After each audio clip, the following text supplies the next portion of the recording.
Мына күн энергиясы деп, жана солнечный батарейкалар ар бир үйгө жаңы түшүп аткандарга сиздер өзүңүздөр сунуш кылбайсыздарбы? Мына азыр ачык эгер жаңы кургандарга ушул күн энергиясынан алгандан кийин ашыкчасын сиздер сатып аласыздар мамлекет, туурабы? Мындайда бүгүнкү күндө 2023 жылдан баштап биз ар бир курулуп аткан имаратка мектеп болобу, бала бакча болобу, үй болобу биз техникалык шартты беребиз, техусловия беребиз.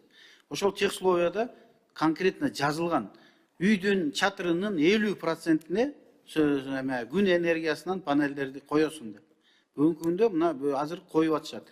Мына сиз айтып аткан жана элдерге деп атпайсыңар. Ооба, bizde силер аны да колдоп бергенсиңер.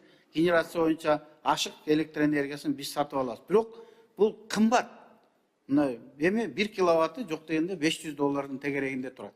Аны кымбат. Аны элдер көтөрө албайт. Ана баарыбыз эле азыр коебуз деп атабыз, мына коюп. Биз өзүбүздүн Министерство энергетиканын чатырына да койдук 50 киловаттык. Ошонун баарын мына изилдеп көрүп, азыр мына предложение кылып атабыз. Коем дейби, эртең күн алып барып, мына любой жерде шаарда магазиндерде да сатып атат панель. Жок, ушунун кепилдиги, гарантиясы канча жылга болуп атат? Солнечный батареялардын. Биз 25 жыл деп коюп атабыз. 25 жыл деп коюп атасыңар. Менин сунушум эми өзүнө өзү сиздерге дагы, мамлекетке дагы пайда болот эле да бул. 1 мегаватт, то есть. Ооба. Рахмат.